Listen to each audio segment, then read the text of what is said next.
Everyone, good morning. আজ আমাদের সোনামা মেহুর জন্মদিন উপলক্ষে আমরা চলে এসেছি তমলুকের বিখ্যাত বর্গভীমা মাতার মন্দিরে। তো তোমরা সবাই মেহুকে আশীর্বাদ করো যেন আমার সোনামা খুব ভালো থাকে আর ভালো মানুষের মতো মানুষ হয়। আমরা অনেক আগেই চলে এসেছিলাম, আমাদের পুজো দেওয়া হয়ে গেছে। তো সেই সময় আর ভিডিও করা হয়নি, কারণ মনেই ছিল না। তারপর আমরা একটু মন্দিরটা ঘুরে দেখছিলাম, তখন মাথায় হলো যা ভিডিওই তো করা হয়নি। তারপর ছোট ছোট একটু ভিডিও নিয়ে নিয়েছি। তো এখানে পুজো হচ্ছে,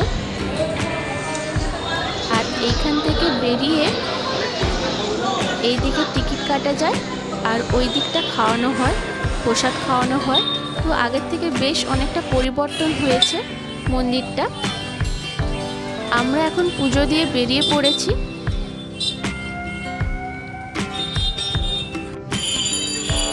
তো এখানে আমরা মেহুর পাপার জন্য ওয়েট করছিলাম। বাইকটা ভেতরেই রেখেছিল মন্দিরের, তাই বাইকটা বের করছে আর আমরা এখানে দাঁড়িয়ে আছি।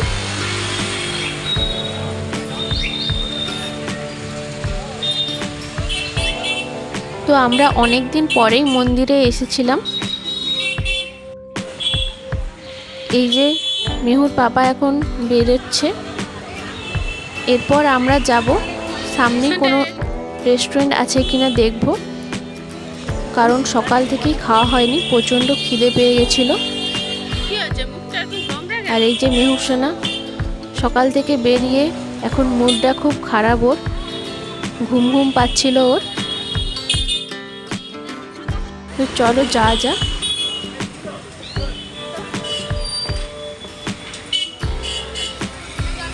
মন্দির থেকে বেরিয়েই একদম সামনে 1 মিনিট এগিয়ে আমরা পেয়ে গেছিলাম শ্রী জগন্নাথ রাজভোগ এই রেস্টুরেন্টটি।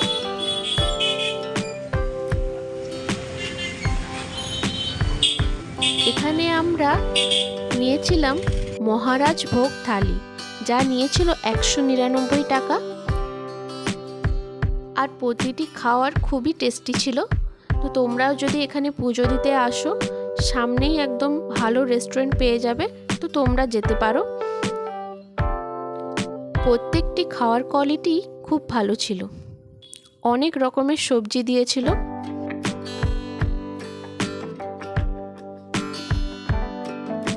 এখন প্রায় সন্ধে হয়ে গেছে আর আমরা বাড়ি চলে এসেছি।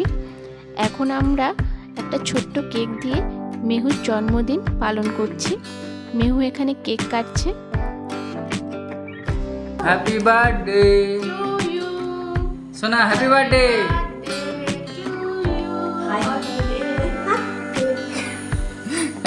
যেহেতু প্রথম বছর বাচ্চাদের জন্মদিন ধরতে নেই, তাই আমরা এবছর বড় করে কিছু করলাম না। আজকের এই বিশেষ দিনটি আমরা এইভাবেই আনন্দ করে কাটালাম। ভিডিওটি যদি তোমাদের ভালো লেগে থাকে অবশ্যই লাইক, কমেন্ট এবং সাবস্ক্রাইব করতে ভুলবে না। দেখা হবে নেক্সট ভিডিওতে।